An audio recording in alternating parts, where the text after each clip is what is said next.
Today's message is Word of God of Ephesians chapter 3 verses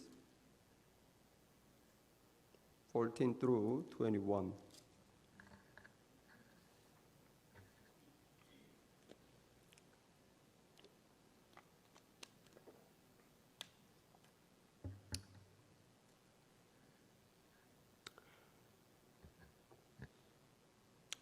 제가 읽겠습니다. 이러므로 내가 하늘과 땅에 있는 각 족속에게 이름을 주신 아버지 앞에 무릎을 꿇고 비노니 그의 영광의 풍성함을 따라 그의 성령으로 말미암아 너희 속사람을 능력으로 강건하게 하시오며 믿음으로 말미암아 그리스도께서 너희 마음에 계시게 하시옵고 너희가 사랑 가운데서 뿌리가 박히고 터가 굳어져서 능히 모든 성도와 함께 지식에 넘치는 그리스도의 사랑을 알고 그 넓이와 길이와 높이와 깊이가 어떠함을 깨달아 하나님의 모든 충만하신 것으로 너희에게 충만하게 하시기를 구하노라. 우리 가운데 역사하시는 능력대로 우리가 구하는 것이나 생각하는 모든 것에 더 넘치도록 능히 하시리에게 교회 안에서와 그리스도 예수 안에서 영광이 대대로 영원 무궁하기를 원하노라. 아멘. 조명이 좋으니까 좋네요. 잘 보이나요? 예, 아주 교회가 세련돼졌습니다. 또 이번 부흥회 뭐 이렇게 하드웨어만 세련되면 뭐 하겠습니까? 우리의 심령이 더 세련돼져야 되죠. 생명은 우리의 영혼이죠. 그래서 하드웨어에 걸맞게 우리 영혼이 또 이번에 부흥회에 좀 새로워지고 우리가 또 신앙도 교회적으로 개인적으로 점프하는 축복이 있기를 바랍니다. 다 오실 거죠? 예. 못 오시거나 안 오실 분 일어나 보세요. 나는 진짜 못 오겠다. 이렇게 나오세요. 자, 꼭 오시고 이번에 차일드 케어도 하니까 젊은 가정도 핑계 될 거 없습니다. 다 좀 꼭 나오시고. 예. 한국 드라마 단골 주제로 꼽히는 것은 저도 뭐 잘 한국 드라마를 쭉 본 적이 없는데 소식은 듣죠. 출생의 비밀. 출생의 비밀이 한국 드라마의 단골 주제다.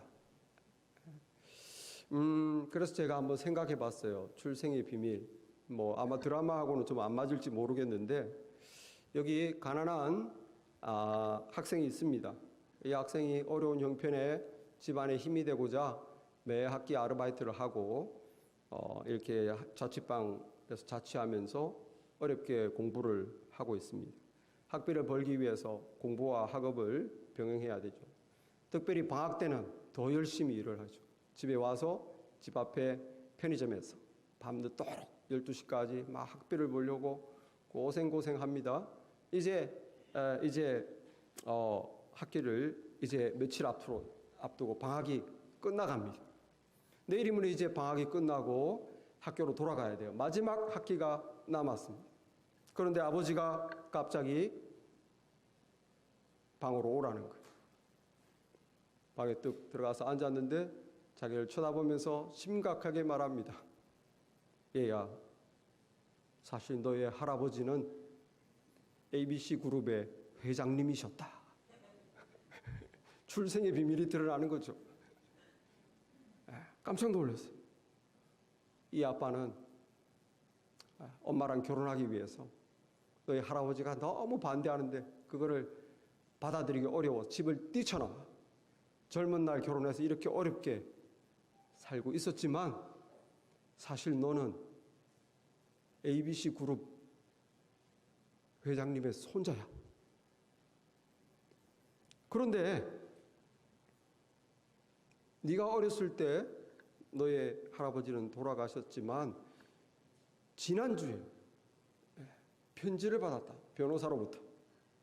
그 편지 내용을 보니까 너희 할아버지가 네가 어렸을 때 돌아가셨는데 유언에다가 네가 대학교를 졸업하면 할아버지의 회사를 경영하도록 하셨다. 나도 너와 함께 회사를 하나씩 받아가지고 경영하도록 할아버지가 유언을 남기셨단다. 그렇게 말하는 거예요. 응? 너 이번 학기 마치면 아빠랑 할아버지 회사 경영해야 돼. 너 ABC그룹 회장 손자야. 출생의 비밀. 상상치도 못한 지질나게 가난한 집안 아들인 줄 알았는데 알고 봤더니 회장 손자래. 엄청난 이 축복의 계획을, 축복의 비밀들을 알아버린 거죠. 여러분, 그게 지금 오늘 우리가 읽은 에베소서 3장입니다. 성경 말씀. 에베소서 3장에 이 영원전부터 하나님 마음속에 있었던 교회를 향한 축복, 하나님 마음속에 이 세상을 창조하기 전부터 예수님을 통해서 교회를 향한 어마어마한 하나님의 축복이 있었다는 거예요. 그게 마침내 세상 속에 숨겨지고 감추어져 있었는데 2000년 전에 예수님께서 세상에 오면서 이 세상에 교회가 세워지면서 세상에 그 비밀이 드러나기 시작했다. 그게 지금 성경에 써 있는 구절이에요. 우리가 읽지 않았지만 3장 3절에 보면 내게 비밀을 알게 하신, 무슨 4절에도 보면 내가 그리스도의 비밀을 깨달은 것을, 9절에도 보면 영원부터 만물을 창조하신 하나님 속에 감추어졌던 비밀의 경륜이 어떤지 이제 교회로 말미암아 드러났다는 것, 천사에게도 알려졌다. 11절에 보니까 영원부터 우리 주 예수 그리스도 안에서 예정하신 뜻대로 하신 것이다. 영원전부터 예수님을 통해서 내 아들 예수 그리스도, 나의 사랑하는 자녀 예수 그리스도를 통해서, 너를 통해서 수많은 나의 자녀들을 얻겠다. 하나님의 자녀를 더 많이 얻겠다. 그들을 무한히 축복하고 내 나라를 그들에게 주겠다. 라고 하나님이 교회를 마음에 품으셨다는 거예요. 그게 6절 말씀에 나타나 있는데 바로 유대인이든 이방인이든, 유대인들은 이방인은 관계없다고 생각했죠. 유대인만 그 축복에 들어간다고 생각했는데 그게 아니라 하나님의 영원전부터의 계획은 교회를 막상 보니까 그게 아니더라고요. 교회에 막 이방인들이 들어오잖아요. 알고 봤더니 하나님의 계획은 교회, 이방인이든 유대인이든 모두가 예수 믿는 사람들이 예수님과 한 지체가 되게 해서, 예수님의 몸이 되게 해서 예수님을 믿음으로 따라가고 예수님과 이렇게 연결이 되어 살다가 그들이 하나님의 나라에 와서 하나님의 나라를 상속하게 하겠다. 예수님과 함께 상속자로 천국의 영광과 기쁨을 누리게 하겠다 하는 것이에요. 그 6절 말씀에 나타나 있습니다. 이는 이방인들이 복음으로 말미암아 그리스도 예수 안에서 함께 상속자가 되고 함께 지체가 되고 함께 약속에 참여하는 자가 됨이라. 자, 이렇게 교회가 얻게 될 영광스러운 축복, 영원전부터 준비된 축복의 하나님의 비밀스러운 계획이 예수님을 통해서 성취된다라고 했는데 여기 아무도 기뻐 뛰는 사람이 없습니다. 실감이 나지 않기 때문이죠. 이 아들이 아버지로부터 야, 너 회장님 손자야 했지만 실감이 안 나요. 또 학교는 가야 되고 뭐 변화가 없으니까. 엄청난 축복이 있단다, 너 사실 이렇단다 했지만 감동이 없는 거죠. 학교를 갔습니다. 학교를 가서 이제 알바 방학 동안에 열심히 모은 돈으로 학비를 내려고 인터넷 사이트에 들어가 보니까 누군가가 냈어요. 학비가 완납된 거예요. 이 무슨 일이지? 누군지 모르겠대. 알아보니까 누군가가 냈대요. 이제 학기를 시작하는데 학기 초 일주일도 안 돼서 갑자기 차가 고장이 났어요. 어떡하나, 돈도 없는데 안 되겠다, 내일 카센터에 끌고 가야 되겠다. 내일 카센터에 끌고 가려고 그러는데 아침에 일어나 메일을 체크해 보니까 자동차 열쇠 키가 있네. 어이? 주차장을 보니까 새 차가 딱 파킹돼 있는 거예요. 자기 자리에. 이게 무슨 일입니까? 그로소리 가서 오늘도 라면 끓여 먹고 뭐 양파는 좀 사고 버섯 좀 사가지고 이렇게 집에 가지고 냉장고에 채워 넣으려고 그러는데 냉장고가 새 냉장고에 이걸 열어보니 막 꽉 차 있는 거예요. 드디어 회장님의 손길이 이 회사에서 드디어 케어가 들어간 거죠. 사장님, 회장님의 후손 손자에게 케어가 들어간 거예요. 드디어 이 아이에게 이 학생이 가슴이 뛰는 거예요. 내가 회장님의 손자구나. 실감이 나야 된다는 거예요. 경험이 돼야 된다는 거예요. 할아버지가 나를 이렇게 생각해 주셨구나. 그걸 경험하면서 마음에 할아버지의 사랑이 느껴지죠. 어릴 때 돌아가셨다는데 얼굴도 기억도 안 나지만 나를 그렇게 사랑하셔서 이 엄청난 축복을 주시다니. 하나씩 둘씩 경험하면서 할아버지의 사랑이 확 마음에 밀려옵니다. 그것이 나를 충만하게 해주는 거예요. 기쁨으로 충만, 감사로 충만, 평안으로 충만, 삶의 염려가 없어지죠. 네? 자존감으로 충만, 나 귀한 사람이구나. 그 사랑이 나를 충만하게 해주는 거예요. 여기 우리가 복음을 듣고 하나님 자녀 됐다고, 그리고 교회가 됐다고, 교회를 향한 하나님의 뜻이 영원전부터 이렇게 엄청나다고 얘기를 들었지만 왜 우리의 심장이 뛰지 않습니까? 예수 그리스도 안에서 예수님의 사랑이 우리에게 어마어마한 것을 말로 들었지만 실감이 안 나는 거예요. 경험해 본 적이 없는 거죠. 그래서 이 우리를 향한, 교회를 향한 하나님의 사랑을 체험하기 전까지, 나를 향한 예수님의 사랑을 내가 느껴보기 전까지는 충만함은 오지 않는다. 하나님의 충만함이 내 영혼에, 내 삶에 오지 못하는 거예요. 그래서 바울이 기도합니다. 이렇게 엄청난 하나님의 비밀을 알려줬지만 에베소 교인들이 감동이 없을 것 같아서, 그래서 바울이 기도하는 것이 오늘 본문이에요. 기도 내용이 뭡니까? 이 예수님의 엄청난 사랑을 알게 해달라고, 그 사랑을 깨달아서 그의 영혼이, 그의 마음이, 삶이 하나님의 충만한 것으로 채워지게 해달라고 기도하고 있죠. 18절에 능히 모든 성도와 함께 지식에 넘치는 그리스도의 사랑을 알고, 지식으로는 도저히 알 수 없는 그 그리스도의 사랑, 그 넓이와 길이와 높이와 깊이가 어떠함을 깨달아서 하나님의 모든 충만하신 것으로 너희에게 충만하게 하시기를 구하노라. 하나님의 사랑.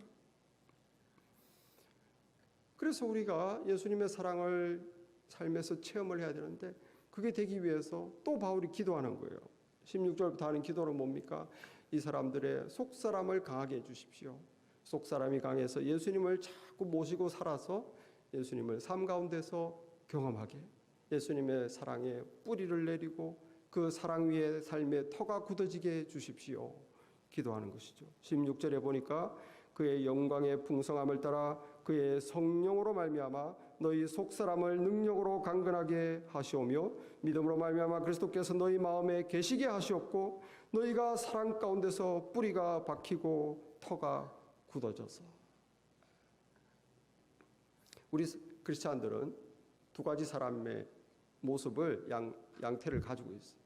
하나는 겉사람입니다. 예수 믿기 전에 하나님이 없던 나, 하나님을 안 믿는 나, 주님에 대한 믿음이 없는 나, 옛사람, 옛날의 나, 그게 있어요. 겉사람이라고 하죠. 반대로 또 속사람이 있어요. 속사람은 뭐냐면 하나님을 알게 된 나, 예수님을 믿고 예수님을 따르려고 하는 나, 예수님을 믿고 거듭난, 새로운 영으로 거듭난 나, 영적인 나, 다시 태어난 나가 있다는 거예요. 속사람이 있어요. 그런데 우리가 어떻게 됩니까? 이 속사람이 강해야 믿음의 사람이죠. 믿음의 사람이 강해져야 겉사람은 하나님 없는 나, 예수님 없이 살려고 하던 나, 내가 주인 되던 나예요. 이게 강하면은 예수님을 경험할 수가 없어요. 예수님을 마음에 모시지도 않아요. 그러므로 속사람이 강해져야 돼요. 믿음이 있는 나, 예수님을 통해서 새롭게 태어난 나, 이제 주님을 따르려고 하는 나가 강해져야 뭐 어떻게 됩니까? 내 마음에 예수님을 모시게 된다는 거예요. 그래서 주님과 함께 살아가는 거죠. 네? 주님과 함께 시간도 보내고 좋은 일이 있으면 감사도 할 줄 알고 어려운 일이 있으면 상의도 하고 도와주세요. 도움도 요청하고 내 안에 주님을 모시는 나가 강해져야 돼요. 그렇게 주님을 모시고 살아가다 보면 주님의 사랑을 체험하게 된다는 거죠. 좋을 때 기쁠 때 주님께서 내 삶에 어떻게 도와주시고 어떻게 역사하시는지 주님을 경험하는 은혜의 체험이 있습니다. 그때 우리가 충만해지는 거예요. 주님의 사랑이 내 삶에 체험되어질 때 주님이 계시구나, 내 처지를 아시는구나, 믿음이 충만해지는 거죠.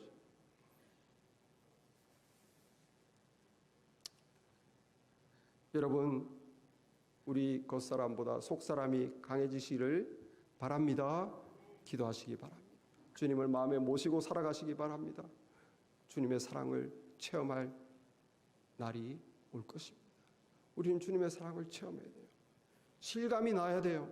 내가 어떤 존재인지, 내가 얼마나 사랑받는 존재인지, 나의 앞에 얼마나 큰 영광이 있는지 실감이 나야 돼요. 현재 삶을 이길 수 있습니다.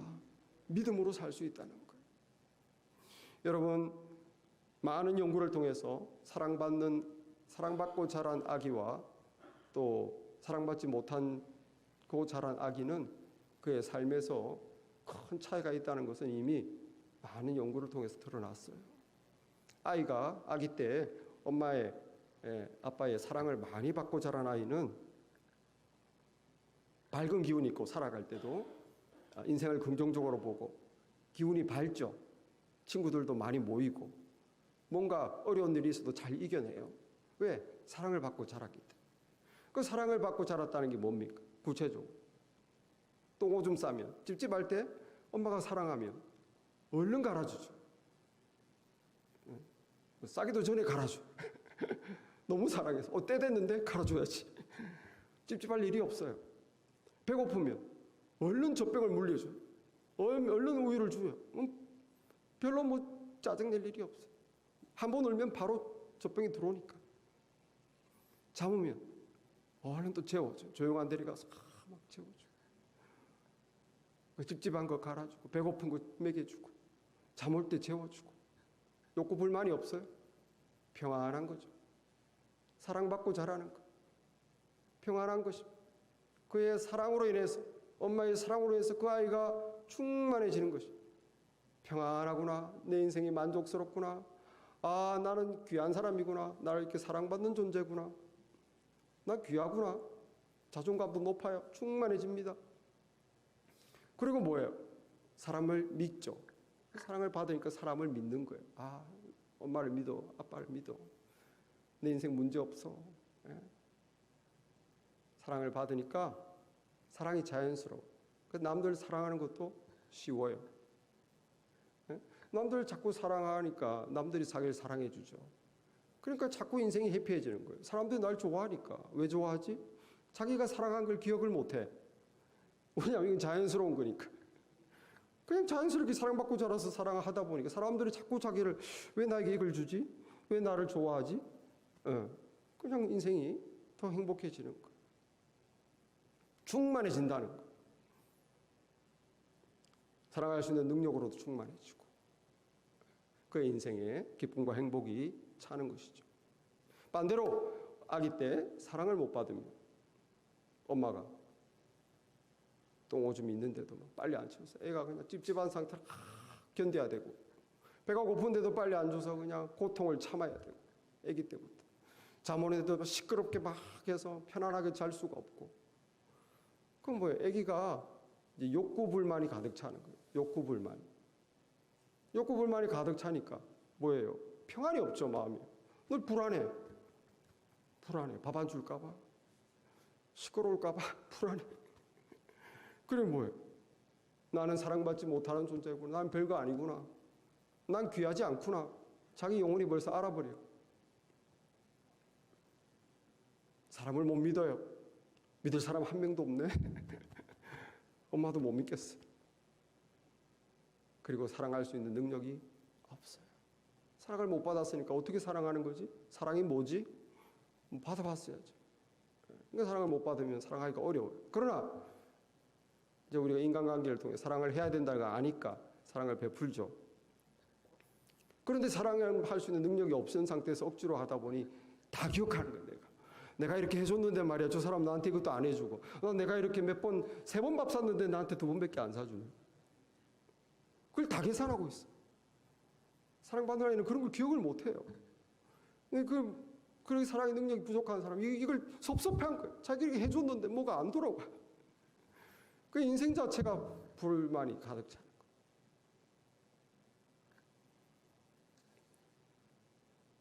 여기 많은 분들, 큰일 났다. 내 인생 망했네. 여러분들 그런 표정 짓지 마시기 바랍니다. 다 그렇죠. 우리 부모님들이 우리를 그 어렵고 고생하시면서 얼마나 사랑할 그 마음의 여유, 시간적 여유가 없었잖아요. 마음은 있었으나 너무 걱정하지 마시기 바랍니다. 그렇게 못 자랐어도 깨달으면 돼요. 짧은 순간에 따라잡을 수 있어요. 인생은 하나님 말씀대로 사랑을 베풀어야 되는구나. 내가 노력하고 성령의 능력으로 변화될 수 있습니다. 그렇게 살면 되는 거예요. 다 따라잡을 수 있어요. 너무 억울하게 생각할 필요가 없는 것이 부모님의 사랑은 한계가 있다. 내가 그렇게 사랑받고 좋은 기질을 가지고 태어났어도 인생을 살다 보면 어려운 일을 당하고 삶의 고통이 있고 아픔이 있고 문제가 있고 그러면서 내 평안의 기질이 사라지고 자존감 다 무너지고 이 경쟁 사회에 시달리고 처지고 자존감 다 떨어지고 아무리 좋고 사랑받아서 좋은 기질로 태어났어도 이게 사라진다는 거예요. 세상이 약해서. 세상에 문제가 많고 아픔이 많고 고통이 많기 때문에. 아무리 그렇게 좋은 기질로 태어나 사람들을 내가 믿고 사랑할 수 있는 능력이 있어도 살다 보니 사람한테 상처받고 사람한테 배신당하고 사람한테 속임당하고 사람 때문에 손해보고 그러면 사람을 사랑할 능력을 잃어버리는 거예요. 사람을 믿기가 어려운 거예요. 안 그렇습니까, 여러분? 부모님의 좋은 사랑을 받아도 세상이 악하고 세상이 험하고 사람들이 악하기 때문에 내가 그런 좋은 것을 충만하게 될 수가 내 인생이 내 부모님의 사랑으로 내 인생을 충만하게 해줄 수가 없다는 거예요. 어떻게 해야 되겠습니까? 우리는 더 큰 사랑이 필요합니다. 더 큰 사랑. 큰 사랑이 필요해요. 부모님보다도 훨씬 큰 사랑이 필요해요. 그 사랑은 내가 어떤 어려움을 만나도 내 평안을 지켜줄 수 있는 사랑. 내가 이 세상에서 시달리고 놀림받고 멸시당해도 내 자존감을 무너뜨릴 수 없게 만드는 사랑. 사람들로부터 상처받고 배신당해도 사람을 끝까지 믿어줄 수 있게 만들 수 있는 사랑. 내가 못 받아도 내가 사랑을 할 수 있는 능력을 나에게 주시는, 사랑할 수 있는 능력을 나에게 주는 사랑. 우리는 이 큰 사랑이 필요합니다. 믿습니까? 그건 하나밖에 없어요. 이 세상에는 없는 사랑입니다. 그것은 하나님의 사랑입니다. 우리에게 느껴지는 예수님의 사랑이에요. 그리스도의 사랑이에요. 그리스도의 사랑.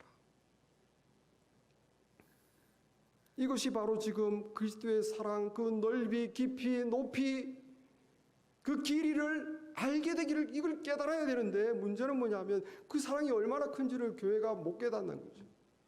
이거는 지식을 넘어서는 지식에 넘치는, 뭘 공부해도 알 수가 없는 사랑, 그냥 세상에는 경험할 수 없는 사랑, 이 사랑을 우리 교회가 어떻게 깨달아야 되는데, 알게 해주십시오가 기도 제목이에요. 여러분, 예수님의 사랑이 어떤 사랑입니까? 제 가운데 우리가 주를 알지도 못하고 주의 뜻을 거슬려 세상 속에 죄 속에 더럽혀져 있을 때 우리를 위해서 죽어준 사랑, 이 이해가 됩니까? 이해가 안 되고 실감도 안 되죠. 부활하셔서 살아계셔서도 얼마나 우리가 믿음으로 주님을 따릅니까? 언제나 우리는 우리 뜻대로 주님을 주여 말로는 고백하지만 내가 주인이잖아요. 하고 싶으면 하고 말고 싶으면 말고, 늘 내가 주인인데도 주님은 우리를 버리지 않는다는 거예요. 우리는 늘 주님을 버리지만 주님은 우리를 살아계셔서 우리를 떠나지 않고 우리를 위해 기도해 주시고 지금도 우리의 믿음을 지키시고 우리 인생을 이끄시는 주님인 줄 믿습니다. 이것이 실감이 어떻게 날 수 있을까? 로마서 8장 34절에 누가 정죄하리요?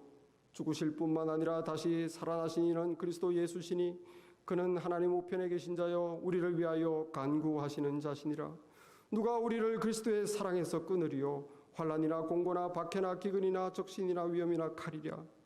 높음이나 깊음이나 다른 어떤 피조물이라도 우리를 우리 주 예수 그리스도 안에 있는 하나님의 사랑에서 끊을 수 없으리라. 하나님의 사랑, 예수님 안에 있는 예수님을 통해서 우리에게 나타나는 하나님의 사랑, 그리고 직접적으로 우리의 삶에 관여하고 계시는 예수님의 사랑, 그 사랑이 뭐라고요? 우리가 아무리 죄를 많이 짓고 참 주 뜻대로 못 살아도 천국 갔을 때 누구도 어떤 사탄도 우리를 저 죄인 자격이 안 됩니다. 천국 못 갑니다.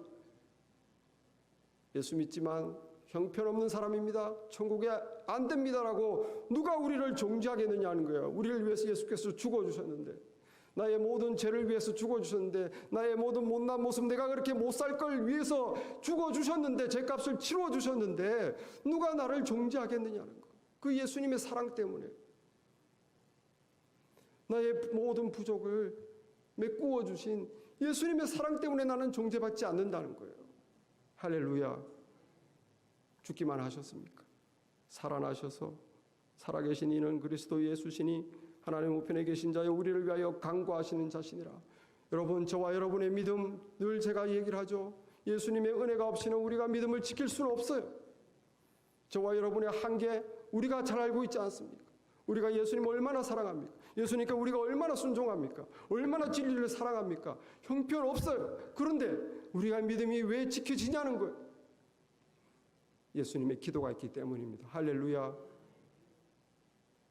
우리는 예수님을 주로 고백하지만 주님으로 인정 많은 경우 하지 않습니다. 결국은 내 마음대로 결정하고 결국은 내 마음대로 살아요. 그런 우리를 주님께서 버리지 않습니다. 할렐루야. 이게 놀라운 사랑이에요. 여러분, 10번 배신하고 20번 배신하면 그 사람 관계 끊지 않겠습니까? 주님은 그렇지 않다는 거예요. 3년 동안 제자들을 가르치고 먹이시고 입히시고 다 온갖 정성을 다 기울여놨는데 예수님이 막판에 보니까 힘 빠지고 능력도 없고 사람들도 다 인기도 없고 비참하게 죽을 것 같으니까 제자들은 다 도망하고 배신가고 팔아먹고 알지도 못한다고 그러고, 아주 정말 인간 배신의 막장을 보여주는 제자들. 그 제자들을 손가락질 할 수 있습니까? 우리가 얼마나 주님을 배신하냐는 거예요. 주님, 주님 하지만 얼마나 우리가 순종합니까? 그런데